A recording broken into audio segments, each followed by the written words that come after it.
Welcome to How to Do Creative Placemaking, a video series produced by the National Endowment for the Arts and Local Initiative Support Corporation. I'm Fedna Jaquette, and I'm here to guide you along as you learn from our great team of creative placemaking practitioners.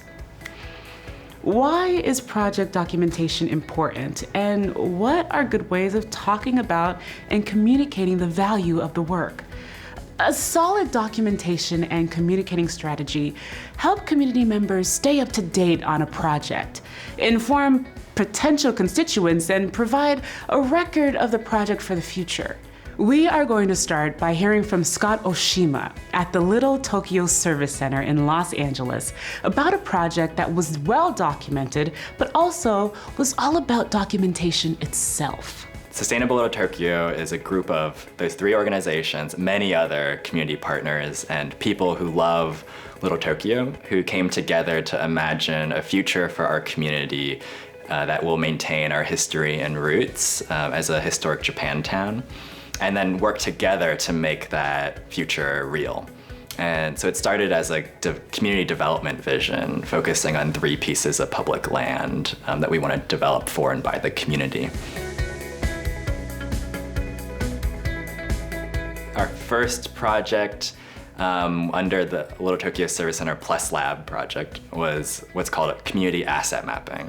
And that is pretty dense term that a lot of people didn't understand. And so, for us, community asset mapping was a way to find out from the community what matters to our neighborhood, what is worth protecting and sustaining and growing. And it identifies strengths in the neighborhood, and it can also identify things that are intangible. So it's not just this building matters, this home matters, it's also these memories matter, this food that you can only get at this one restaurant matters, and asset mapping is one way to identify those things. So we created a project called Takachizu, which is a fake Japanese couple name that is Takara, which is treasure, and Chizu, which is map.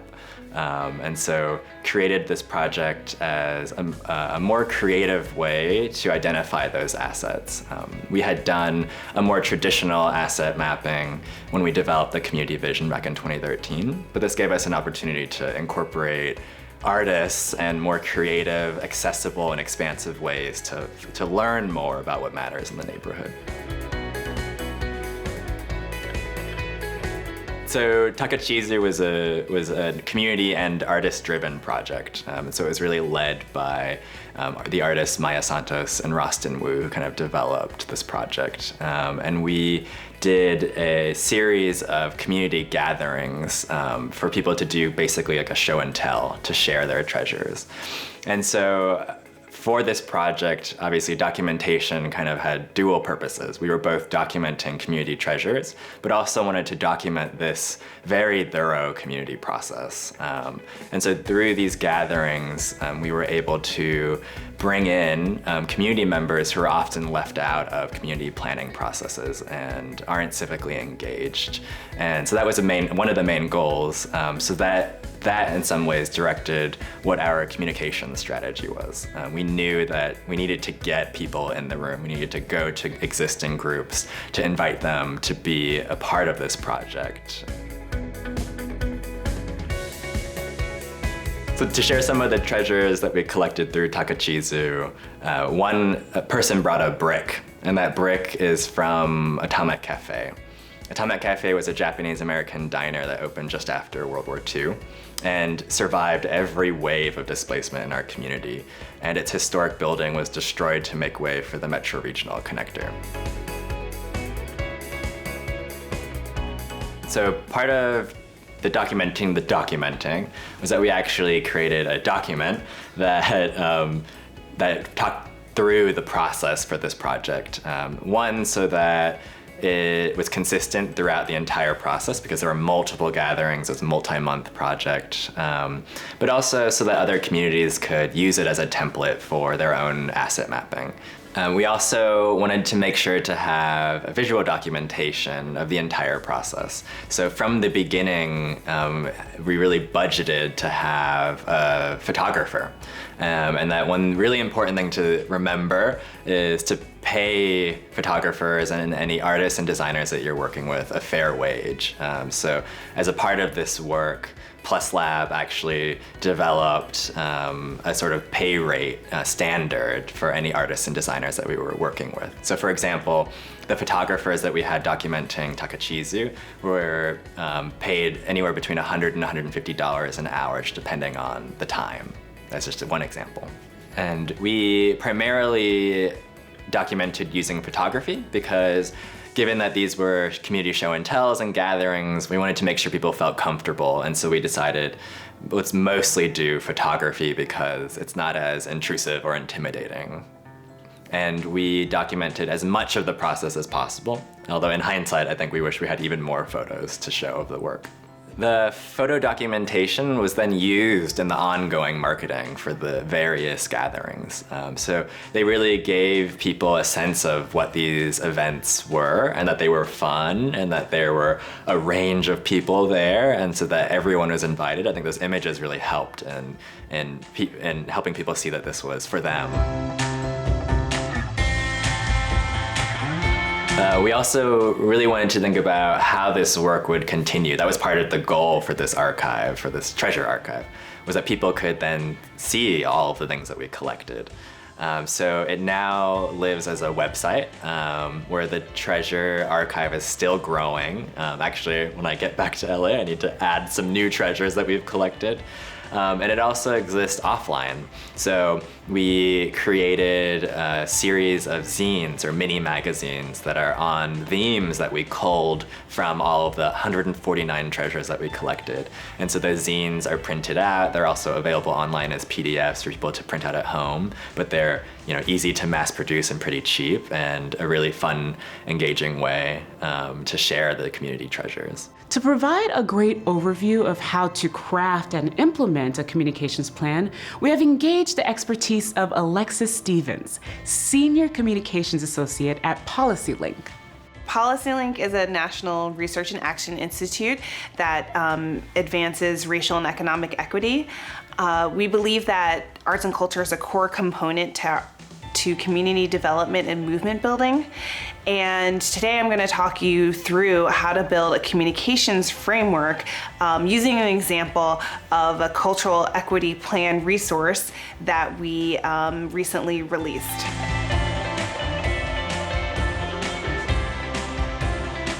Oakland Creative Neighborhoods Coalition worked with city leaders, grassroots activists, residents in a community-led process that we at PolicyLink think should be a model for other cities.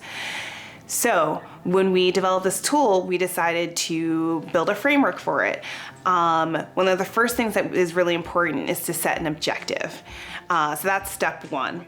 When you set an objective, you can have something that just says that we really want to inform the public that we did this work, but we think it's more powerful to set an objective that really brings in people and motivates them to action.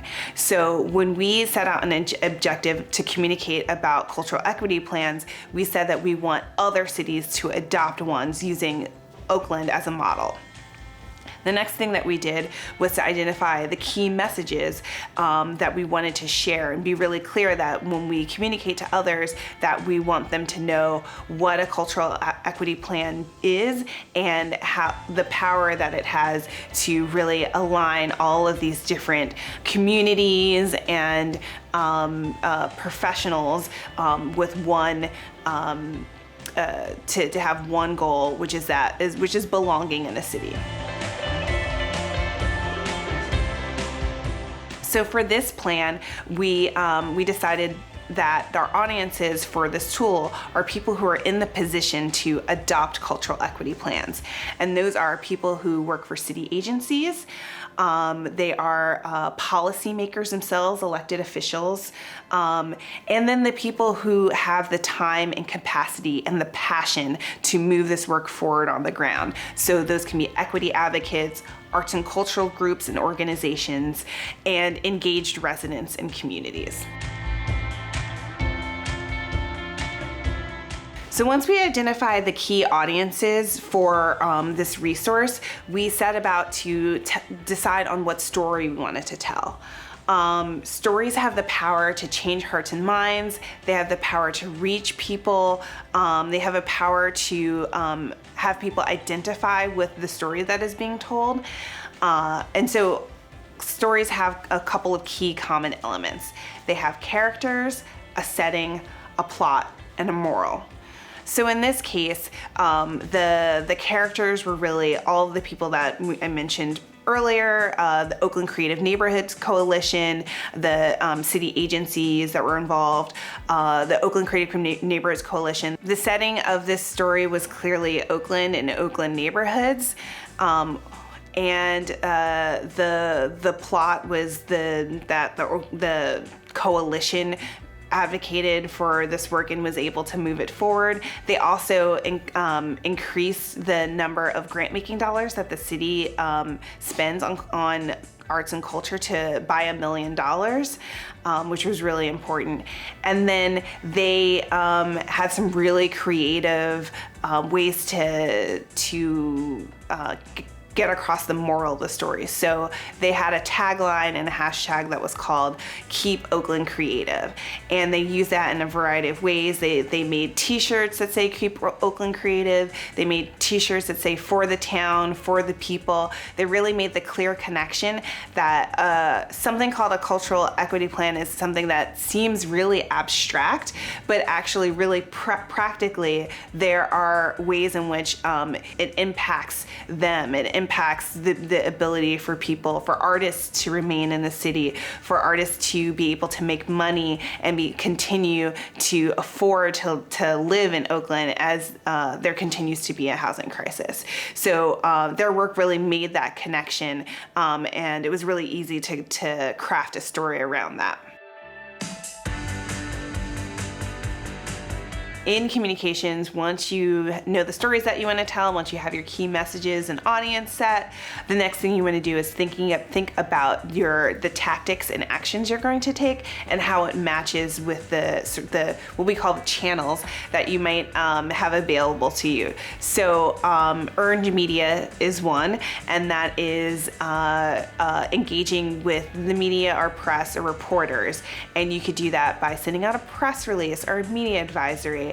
And you could do it also by pitching an op-ed in a local newspaper or another sort of publication. But the key point is to meet your audience where they are. We have lots more great info about creating communication plans and strategies in our workbook, How to Do Creative Placemaking, that can be found here. Thanks so much for joining us. I encourage you to keep watching and check out our next video, Hiring Artists, RFPs, Call for Entry, and Commissions.